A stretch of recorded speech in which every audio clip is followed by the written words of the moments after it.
2016년 8월 달에 개봉한 영화 중에 터널이라는 이름의 재난 영화가 있습니다. 혹시 아십니까? 포스터를 보여주시면 이 영화는 개봉된 지 3일 만에 100만 명을 달성했고 총 누적 관객 수가 700만 명 이상 되는 인기 있었던 영화입니다. 자동차 영업사원 과장이었던 그 정수라는 이름의 남자 주인공이 나오고 그 배역을 하정우 씨가 맡아서 그의 연기를 보는 재미가 아주 쏠쏠했던 영화입니다. 그 영화의 줄거리 내용은 이렇습니다. 주인공이 차를 타고 즐겁게 자기 집으로 돌아가는 길에 터널을 통과하다가 그 터널이 무너져 버립니다. 그 붕괴되어진 터널 안에서 깨어난 주인공 눈에 비친 것은 거대한 콘크리트 조각들, 그리고 배터리 78%밖에 남지 않은 자신의 핸드폰, 생수 2병, 그리고 마지막으로 자신의 딸의 생일을 축하하기 위해 준비한 생일 케이크가 전부였습니다. 주인공은 그가 가진 것들로 몸을 가눌기조차 힘들었던 그 좁은 붕괴된 터널 안에서 35일간의 사투를 벌입니다. 무엇을 위한 사투였을까요? 살 길을 찾기 위한 사투였고 생명의 출구를 찾기 위한 사투였습니다. 혹시 우리 성도님들께서도 인생을 사시다가 길이 막히시거나 또한 출구가 보이지 않은 경험 해보신 적 있으시지 않습니까? 우리가 인생을 살다가 여러 가지 문제를 만나고 위기를 만나면 이제 터널을 통과하는 것으로 비유하곤 합니다. 근데 고난의 터널을 통과하는 것조차 만만치 않죠. 근데 고난의 터널을 통과하는 정도가 아니라 그 터널 자체가 붕괴되어져 버린 것처럼 길이 완전히 사라지고 출구가 막힌 것 같은, 그래서 앞으로 뒤로 옆으로 위로도 가지 못하는 옴짝달싹할 수 없는 그런 경험 해보신 적 있지 않으십니까? 이 세상에 가장 소중하고 귀중한 사람들과 영원한 이별을 해야 했을 때, 또한 심각한 질병에 걸려서 매일매일 고통과 아픔과 절망과 불안과 두려움 속에서 내일의 삶을 기약할 수 없었을 때, 때론 직장을 잃거나 사업이 잘 되지 않아서 내 가족들과 내 사원들을 어떻게 건사해야 되나라고 막막해 할 때, 또는 죽을 때까지 풀리지 않고 안고 가야 되는 장애를 가졌거나 어떤 병치를 해야 되는 그 가족들을 돌보면서 자기의 무력감을 느낄 때 등등, 저마다 마치 터널이 붕괴되어져 버린 것 같은 경험을 할 때가 있습니다. 사실 우리의 인생은 이렇게 길이 보이지 않고 출구가 막히는 것 같은 경험들의 연속이죠. 근데 오늘 본문에 등장하는 이스라엘 백성들 역시 터널이 붕괴되어져 버려서 출구를 찾을 수 없어 고통스러워하는 이 터널이란 영화의 남자 주인공처럼 어둠 속에서 길을 찾지 못하고 영적 암흑기, 또한 그 사회적 암흑기를 보내고 있었습니다. 바벨론 포로가 되어 포로 생활을 하면서 희망의 탈출구가 보이지 않았던 이스라엘 백성들은 그들의 삶 가운데 내일, 소망, 길이란 단어는 찾아볼 수 없었고 그 단어를 입 밖에 내는 것은 그들에게 큰 고통이었습니다. 여러분, 우리가 살면서 여러 가지 문제와 위기를 만나지만 그 문제와 위기를 극복할 만한 단 1%의 가능성도 있다면 우리는 내일과 소망을 이야기합니다. 그러나 그걸 극복할 만한 1%의 가능성도 보이지 않는다면 우리 입에서 내일, 소망, 길을 이야기한다는 것은 그것 자체가 큰 고통이고 고문입니다. 희망 고문이라는 말이 생겨나지 않았습니까? 근데 오늘 본문에 보시면 마치 터널이 붕괴되어져 버려서 빛 한 줄기 바라볼 수 없었던 상황 가운데 있는 이스라엘 백성들에게 하나님께서 너희에겐 내일이 있다, 소망이 있다, 길이 있다라고 말씀하시는 겁니다. 근데 이 말씀은 과거 이스라엘 백성들에게만 주시는 말씀이 아니라 하나님 아버지 품을 사모하여 이 자리에 나온 우리 하나님의 백성들, 하나님의 자녀들, 우리 모든 성도님들에게도 여전히 주고 계시는 말씀입니다. 너에겐 내일이 있고 소망이 있고 길이 있다라고 말씀하시네요. 그렇다면 때론 길이 막힌 것 같고 출구가 없는 것 같은 우리 인생 가운데 왜 하나님께서는 계속해서 너에겐 길이 있다, 소망이 있다, 그리고 내일이 있다라고 말씀하시는 걸까요? 먼저 15절 말씀 같이 읽겠습니다. 나는 여호와 너희의 거룩하니요 이스라엘의 창조자여 너희의 왕이니라. 예, 오늘 본문 보시면 하나님께서 자기 자신을 소개하십니다. 나는 여호와 너희의 거룩하니요 나는 창조자여 그리고 너희의 왕이다라고 말씀하고 계십니다. 하나님께서 왜 이렇게 자기 자신을 소개하실까요? 하나님께서 이스라엘 백성들을 거룩한 백성 제사장 나라 되기 위해 선택하셨습니다. 그러나 이스라엘 백성들은 하나님의 거룩함을 품어야 되지만 하나님의 거룩함을 내어버리고 우상을 쫓는 마음을 가집니다. 그리고 자기를 창조하신 하나님을 찬양해야 되지만 우상을 찬양해야 되고 왕 대신 하나님을 버리고 우상의 통치 가운데 들어가게 됩니다. 그래서 이스라엘 역사 가운데 하나님께서는 계속해서 선지자를 보내시고 또 여러 사건들을 보여주심으로 말미암아 너희는 나에게 돌아와야 된다. 그래야 산다라고 누누이 말씀하셨음에도 불구하고 이스라엘 백성들은 제각기 갈 길로 갑니다. 그러자 하나님께서는 어찌하실 수 없으셔서 그들에게 바벨론에 의하여 멸망과 또 바벨론 70년 포로 생활을 허용하십니다. 말하자면 이스라엘은 영적인 암사기 진단을 받은 겁니다. 누구도 고칠 수 없고 치유할 수 없는 그런 상황 가운데 하나님께서는 그들을 포기하실 수가 없어서 말하자면 영적인 수술대 위에 이스라엘 백성들을 올려놓고 암 수술을 시작하시고 항암 치료를 하시고 계속 회복하게 하시는 사건이 바로 이스라엘의 멸망이요 바벨론 포로 70년간의 기간입니다. 자, 70년간의 포로 기간, 하나님의 치료 기간이 다 마쳤습니다. 그리고 하나님께서는 오늘 본문에 이사야를 통해서 다시 말씀하시는 겁니다. 나는 너희를 만든, 그래서 너희를 가장 잘 알고 있는 창조자다. 나는 너희를 거룩함을 두고 목적해서 부른 거룩한 하나님이다. 너희가 바벨론 포로 생활에 압제당했지만 그 순간에도 내가 너희를 버리지 않고 통치한 왕이다 라고 자기 자신을 소개하시는 것으로 시작을 합니다. 근데 성경을 보시면 하나님께서 그 자녀들에게 자신을 소개하실 때 그 본문을 보시면 동일하게 나타나 있는 것이 있는데 그것은 하나님께서 그들에게 뭔가 하시고자 하는 일이 있다는 겁니다. 하나님께서 뭔가 그들에게 계획이 있다는 겁니다. 일례로 출애굽기 3장에 보시면 가시떨기 나무 아래서 하나님께서 모세에게 이렇게 자기를 소개하시네요. I am who I am. 나는 나로서 존재하는 나다. 나는 스스로 있는 자다라고 소개하십니다.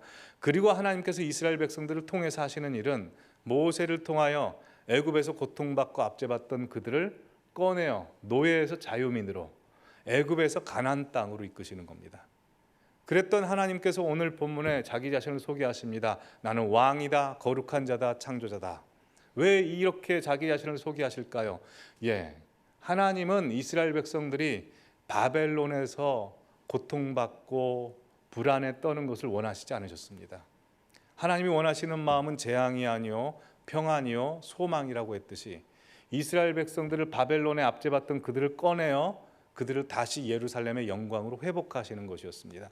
그래서 오늘 본문 말씀에 자기 자신을 소개하는 것으로부터 시작합니다. 근데 15절 말씀에 가장 눈에 띄는 단어가 있습니다. 저는 이게 눈에 띄더라고요. 소유격. 나는 너희의 거룩하니요 이스라엘의 창조자요 너희의 왕이라 라고 하나님께서 누구의 소속이신지를 밝히시는 겁니다. 여러분, 하나님께서는 창조하신 창조주요 전능하신 분이시요 모든 세계를 통치하시는 왕이십니다. 그러나 그 하나님이 나와 아무런 관계를 맺고 있지 않다면 그분의 전능성과 거룩성과 그분의 왕되심은 나와 아무런 상관이 없고 소용이 없는 것입니다. 예를 들어보죠. 제가 편의점에 들어갑니다. 근데 어떤 아이가 제 등을 치면서 아저씨 이 과자 좀 사주세요 라고 하면 제가 어떻게 하겠습니까? 근데 과자 좀 사달라고 하는 그 아이가 아주 귀엽게 생겼고 앙증맞게 생겼는데 그 아이가 내민 과자는 비싸지 않은 과자입니다. 그리고 저는 그 아이에게 과자를 사줄 만한 능력이 되고 그 아이를 축복하고자 하는 마음이 있습니다. 그럼 제가 그 아이에게 과자를 선뜻 사줄까요? 안 사줄까요? 여러분은 어떻게 하시겠습니까? 대부분 바로 안 사줄걸요. 대부분 이렇게 부를 겁니다. 얘야, 너 엄마 아빠 어디 있냐? 그렇지 않겠습니까? 능력이 없어서 능력을 베풀지 못하는 것이 아니고 관계가 없어서 능력을 베풀지 못하는 겁니다. 여러분, 아무리 능력이 있는 사람에게 관계가 없는데 도와달라고 하면 그것은 무리한 부탁입니다. 관계가 없음에도 불구하고 능력을 베풀고 있다면 그것은 자아도취적인 자기 과시일 가능성이 아주 큽니다. 여러분, 우리가 믿는 하나님은 전능하신 하나님이십니다. 그 전능하신 하나님의 전능성을 누구에게 보이시고 누구에게 베푸시겠습니까? 우리 성도님들에게 베푸시는 겁니다. 왜요? 우리라는 존재는 하나님이 놓을 수 없고 포기할 수 없고 버릴 수 없는 하나님의 존귀한 자녀이기 때문에, 그분이 우리 아버지이시기 때문입니다. 그러게 하나님께서 우리에게 너희에게 내일이 있다, 소망이 있다, 길이 있다라고 말씀하시는 첫 번째 이유는 전능하신 하나님, 온 우주를 다스리시는 하나님이 그냥 다른 하나님이 아니라 바로 나의 하나님, 우리의 하나님, 우리 성도님들의 하나님이시기 때문에 우리에게 내일이 있고 소망이 있고 길이 있다라고 말씀하시는 겁니다. 그렇게 날마다 고백하십시오. 하나님은 나의 하나님이십니다. 나는 하나님의 것입니다. 하나님께서 우리 성도님들의 길을 내시고 소망을 주실 것을 믿습니다. 자, 두 번째로 하나님께서 우리에게 길이 있다, 소망이 있다, 내일이 있다라고 말씀하시는 이유는 무엇일까요? 그것은 나의 하나님이, 우리의 하나님이 우리의 길을 내시고 출구를 여시기 때문입니다. 16절에서 17절 한번 같이 읽겠습니다. 시작. 나 여호와가 이같이 말하노라. 바다 가운데의 길을, 큰 물 가운데에 지름길을 내고 병거와 말과 군대의 용사를 이끌어내어 그들이 일시에 엎드러져 일어나지 못하고 소멸하기를 꺼져가는 등불 같게 하였느니라. 아멘. 보시면 바다 가운데 길을, 큰 물 가운데 지름길을 낸다라는 이 본문을 보시면 무엇이 생각나십니까? 과거 출애굽기에 홍해 사건이 생각나시지 않습니까? 이스라엘의 홍해 사건을 한번 생각해 보시죠. 이스라엘 앞에 놓인 그 홍해 사건은 진퇴양난의 문제였습니다. 앞에는 홍해라는 문제가 가로막혀 있었고 뒤에는 바로 군대라는 심각한 문제가 그들을 죽이러 쫓아오는 겁니다. 앞과 뒤에 문제가 있었는데요. 그래서 앞으로 가지도 못하고 뒤로 가지도 못했는데 그때 이스라엘 백성들의 반응이 어떠했을까요? 그들의 첫 번째 반응이 출애굽기 14장 10절에 나와 있습니다. 보면 그들이 이렇게 반응합니다. 출애굽기 14장 10절. 이스라엘 자손이 심히 두려워하며 여호와께 부르짖고 라고 돼 있어서 하나님 앞에 기도했답니다. 잘했죠. 이스라엘 백성들이 기도했다는 본문이 나오네요. 근데 기도만 한 게 아니었습니다. 11절 보시면 이렇게 돼 있습니다. 그들이 또 모세에게 이르되 애굽에 매장지가 없어서 당신이 우리를 이끌어내어 이 광야에서 죽게 하느냐라고 해서 그들이 모세를 향해서 불평과 원망을 합니다. 그들이 기도만 한 것이 아니라 불평과 원망을 합니다. 여러분, 비단 이 이스라엘의 반응이 이스라엘만의 반응일까요? 혹시 우리 성도님들도 그러실 때가 있지 않으십니까? 여러 가지 심각하고 절박한 문제 만나서 하나님 앞에 간절하게 제발 도와달라고, 이번 한 번만 어떻게 좀 해결해 달라고 기도하고 나서 또 한숨 푹푹 쉬면서 후회와 또 염려와 걱정과 불안과 그리고 불평해 보신 적 있지 않으십니까? 이스라엘 백성들이 홍해 앞에서 그랬습니다. 근데 이런 백성들 앞에서 하나님께서 모세를 통해서 이렇게 말씀하십니다. 13절 14절. 너희는 두려워하지 말고 가만히 있어서 여호와께서 오늘 너희를 위하여 행하시는 구원을 보라. 여호와께서 너희를 위하여 싸우시리니 너희는 가만히 있을지어다. 이스라엘 백성들에게 세 가지 하라고 하십니다. 첫 번째, 두려워하지 말랍니다. 두 번째, 가만히 좀 있으라고 합니다. 세 번째, 보랍니다. 뭘 보라고 합니까? 여호와께서 너희를 위하여 행하시는 구원, 싸우시는 것을 보라라고 하나님께서 주문하고 계십니다. 이 말씀을 하고 하나님께서는 모세를 통하여 일하시는데 모세가 그들 앞에 맡긴 홍해를 향하여 손을 펼치자 어떻게 됩니까? 그들이 전혀 생각하지 못한 곳에 길이 있었습니다. 바로 바닷속에 길이 있었네요. 하나님께서 광풍을 불어주심으로 말미암아 홍해가 갈라지고 그 척척한 진흙탕이었던 그 바닷속 길이 메마른 땅이 되어 이스라엘 백성들이 그 길을 걷는 겁니다. 그 당시에 누구도 바닷속에 길이 있을 거라고 생각하지 못했습니다. 홍해 사건을 통해서 하나님께서 우리에게 보여주시는 것은 하나님께서는 누구도 알지 못하는 곳에 길을 내시는 분이시라는 겁니다. 자, 그러면 뒤에 있었던 바로 군대의 문제는 어떻게 될까요? 바로 근데 문제는요, 이스라엘 백성들에게 절체절명의 위기, 앞에는 홍해 문제, 뒤에는 바로 군대 문제가 있어서 이 문제 중 하나만이라도 해결했으면 좋겠습니다 라고 간절히 부르짖었는데, 그렇게 지긋지긋하고 공포스러웠던 홍해라는 문제를 통해서 바로 군대라는 문제를 해결해 봅니다. 홍해로 바로 군대를 다 쓸어버리시지 않습니까? 즉 하나님은 문제를 통해서도 문제를 해결하시는 분입니다. 나는 이 문제가 나를 죽일 것 같다고 생각했는데 나중에 보니 그 문제가 나를 살리네요. 이게 하나님이 하시는 일이라는 겁니다. 홍해를 통해서 보여주시는 사건은 하나님께서는 누구도 알지 못하는 곳에 우리 길을 내시는 분이시다.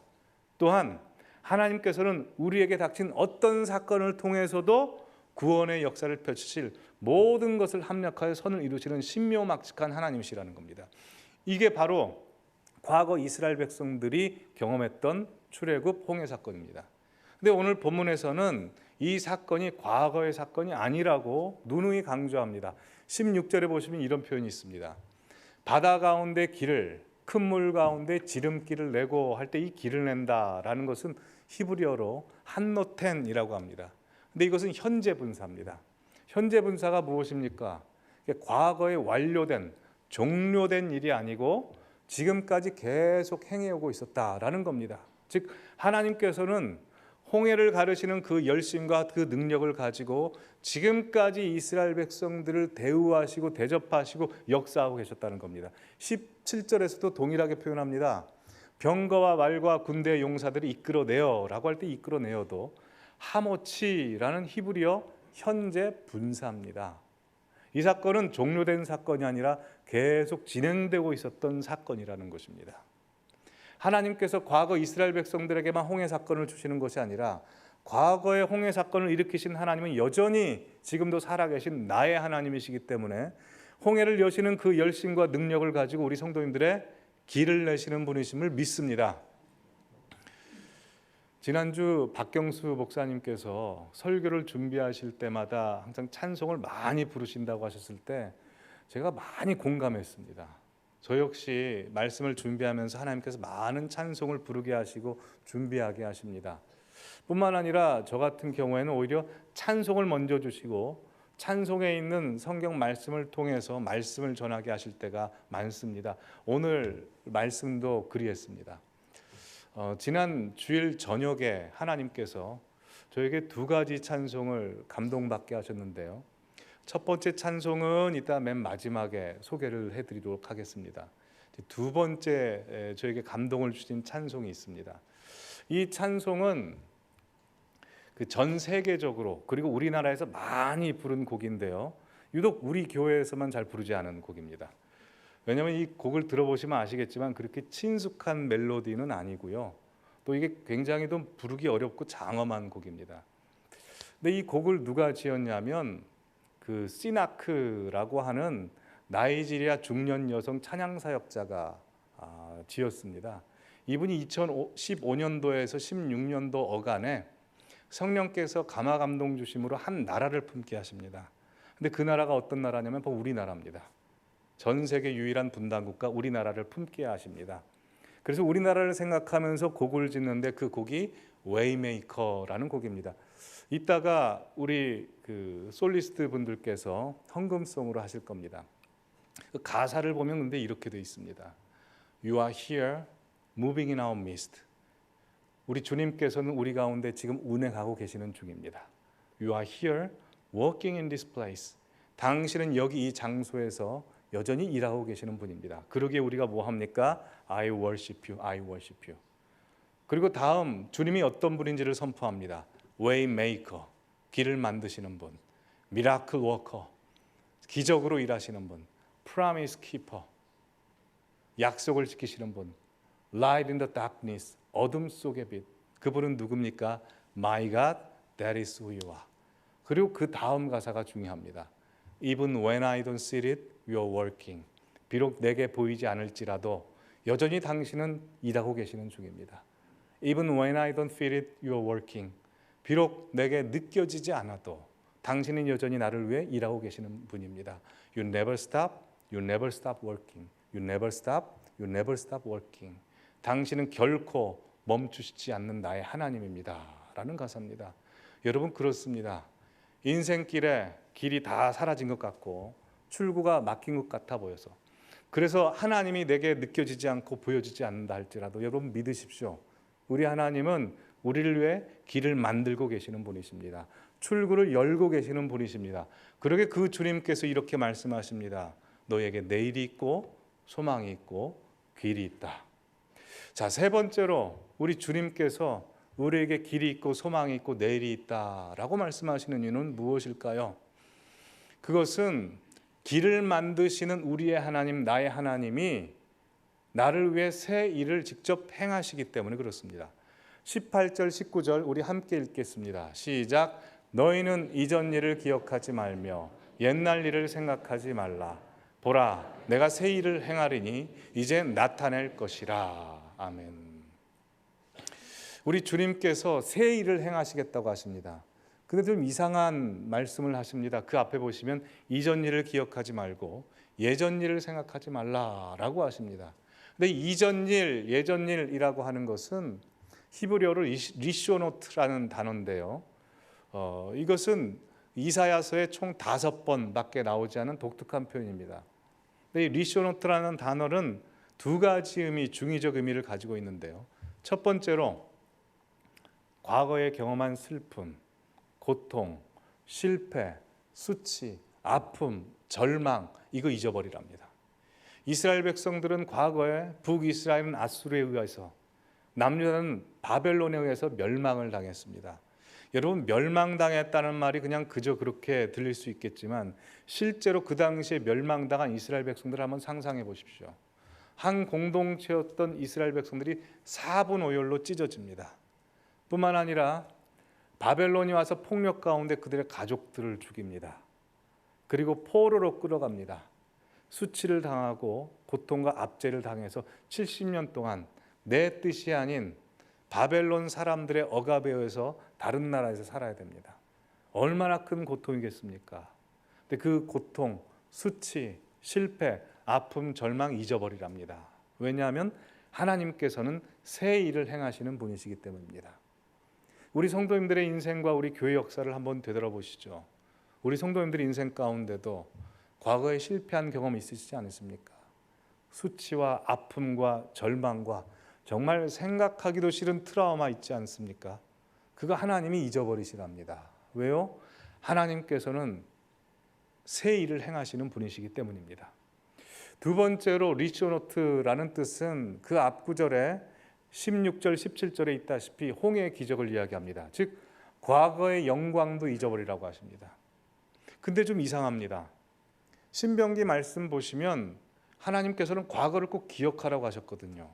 망각하면 죽는다고 했습니다. 기억하라고 했습니다. 근데 이사야서의 말씀을 보시면 과거를 잊어버려라 라고 말씀하고 계십니다.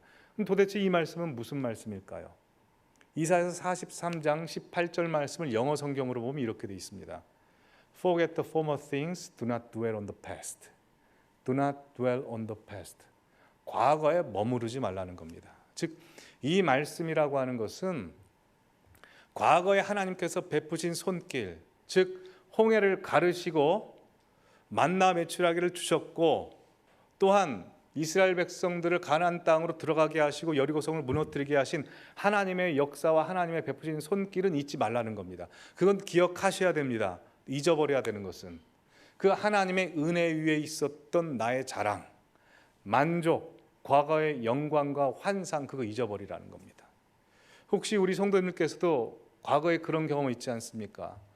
과거의 찬란한 성공, 과거에 누렸던 영광, 내 자랑할 만한 것, 그래서 항상 과거 이야기, 하나님께서는 그거 잊어버리라고 하십니다. 왜냐하면 하나님께서 만약 그 과거에 그 일을 하시고 종료해 버리셨다면 우리는 그 과거만 생각해야 됩니다. 하나님께서는 그때만 일하시고 마시는 분이 아니라 지금도 살아계셔서 그것보다 더 끊임없이 더 능력을 발하실 수 있는 분이시기 때문에 이전 일은 기억하지 말라고 하십니다. 그렇게 하나님께서 우리에게 새 일을 주시겠다고 하시는 일은 무엇입니까? 과거에 경험한 영광, 과거에 경험한 은혜, 과거에 봤던 기적보다 더 큰 기적을 내가 행하리라 라고 말씀하시는 겁니다. 하나님께서 우리 성도님들의 자녀들과 가정과 일터와 우리 교회 위에 이전에 경험하지 못한 은혜, 이전에 경험하지 못한 영광, 이전에 보지 못한 기적을 주실 줄 믿습니다. 아멘. 자, 오늘 본문 말씀을 보면서 참 다행인 것이 있습니다. 그것은 하나님께서 우리를 위해서 새 일을 행하시겠다고 하셨는데요, 우리 보러 시키지 않았습니다. 여러분, 보통 높으신 분들은 아랫사람에게 다 시키는 거 아닙니까? 야, 네가 새 일 좀 행해봐라. 하나님께서 만약 그렇게 하셨다면 이거 굉장히 난감합니다. 이스라엘 백성들이 바벨론 포로 압제하에 있는데 그들에게 만약에 야, 니들이 알아서 바벨론과 싸워서 예루살렘 땅으로 돌아가 봐라, 새 일 행해라, 그렇게 하신다면 그들이 할 수 있겠습니까? 노예들이 어디서 모이고 어디서 돈이 있어서 무기를 사고 어디서 시간이 있어서 그들과 싸우겠습니까? 훈련하겠습니까? 못합니다. 하나님께서 하시겠다는 겁니다. 근데 실제로 하나님께서 하십니다. 어떻게 하시냐면 그들이 무찌를 수 없었던 바벨론을 페르시아를 통해서 멸망하게 하시고 페르시아의 황제 고레스를 통해서 이스라엘을 다시 되돌아가게 명령하십니다. 근데 그들만 돌아가라고 하면 그들이 할 수 없습니다. 하나님께서는 포로 기간 중에 다니엘이라는 사람을 통해서 기도를 준비하게 하시고 에스라, 느헤미야, 스룹바벨을 통해서 성벽을 짓게 하시고 성전을 완공할 사람들을 준비시키시는 겁니다. 하나님께서 새 일을 행하시는데 그 누구도 알지 못했던 순간에 하나님은 그 일을 하시는 것입니다. 여러분, 여러분의 삶 가운데 눈에 보이지 않아도 느껴지지 않아도 하나님께서는 누군가를 통해서 어떤 상황을 통해서 하나님께서는 우리 성도님들을 위해서 일하고 계시는 분이십니다. 근데 그분이 일하고 계실 때 그럼 우리 뭐 해야 될까요? 가만히 있어야 될까요? 21절에 우리 보러 하라는 걸 가르쳐 주십니다. 21절 다 함께 읽겠습니다. 이 백성은 내가 나를 위하여 지었나니 나를 찬송하게 하려 함이라 입니다. 이스라엘 백성들이 홍해를 건넜을 때는 홍해 건너기 전에 찬송 안 했습니다. 홍해 건너고 나서 찬송했습니다. 자, 그렇다면 우리는 언제 찬송해야 될까요? 이스라엘 백성들처럼 홍해를 열어주시고 그래 하나님 어떻게 하시나 보자라고 다음에 찬송해야 될까요? 그렇지 않습니다. 우리는 다릅니다. 홍해를 건넌 사람들입니다. 우리에게 문제가 있을지라도 어려움이 닥칠지라도 이 자리에서 하나님을 찬송하시는 겁니다. 하나님은 우리를 찬송하기 위해서 부르셨다고 했습니다. 그래서 우리를 만드셨습니다. 여러분, 찬송이 무엇일까요? 찬송은 너희는 가만히 있어 오늘날 여호와께서 나를 위하여 행하시는 일을 보라 라고 했듯이 가만히 있고 하나님 바라보는 겁니다. 내 시선을 주님을 맞추는 것입니다. 주님께 고정하는 것입니다. 그것이 하나님을 찬송하는 겁니다. 인생의 터널을 만나고 그 터널 정도가 아니라 터널이 붕괴되어져 버린 것 같은 상황 속에서 하나님께 시선을 둔 한 여인을 소개하고자 합니다. 이 여인은 헬렌 램멜이라는 여인인데요, 1863년에 미국 감리교 목사님 부부에게서 태어난 여인입니다.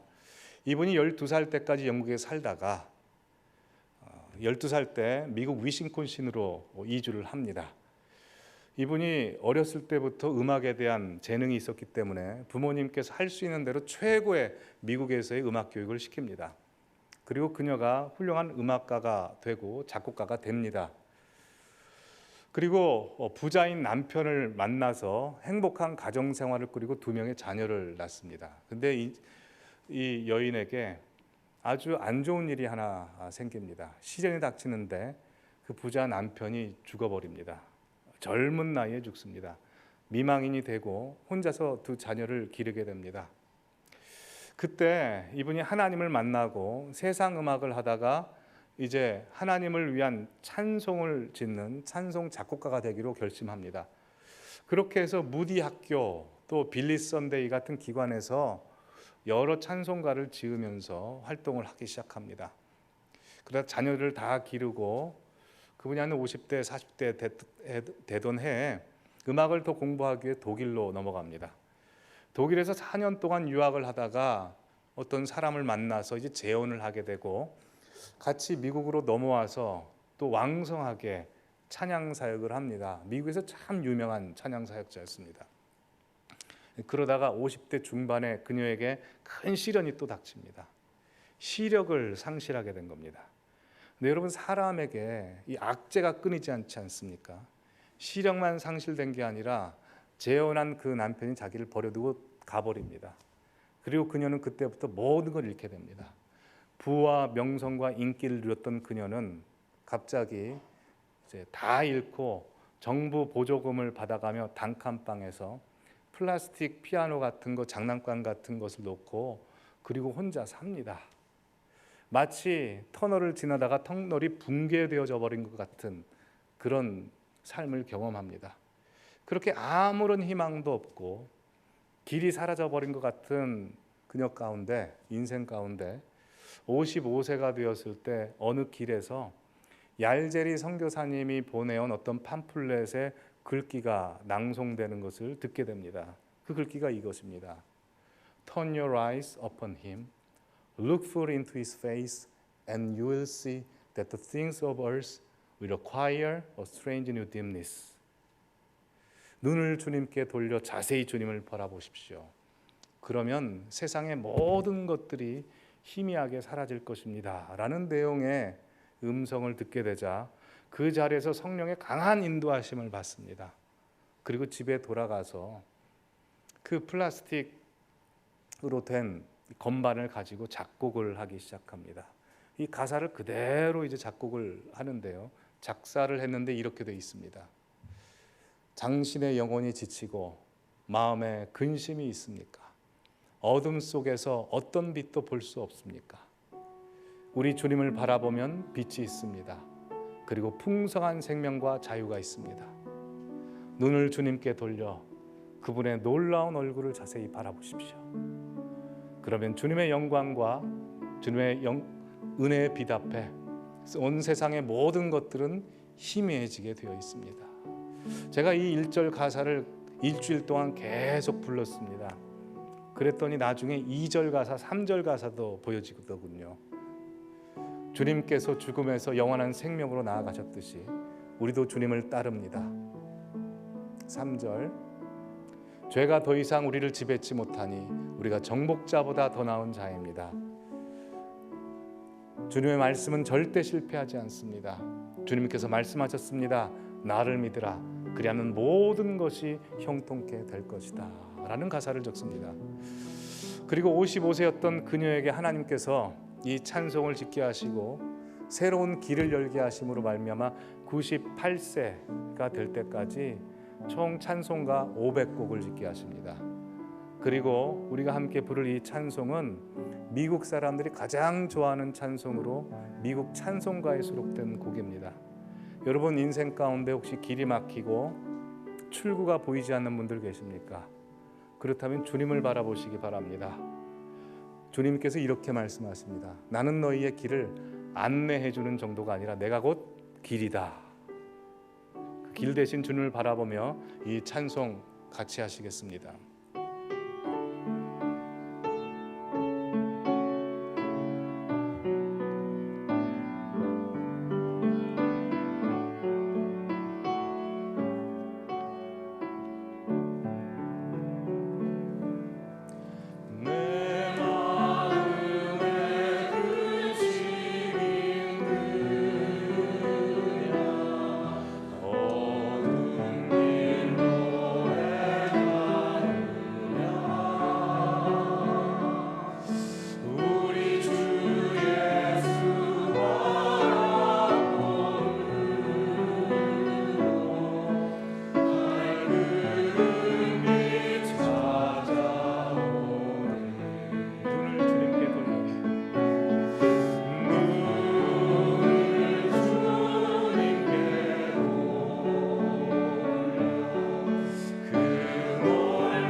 기도하겠습니다.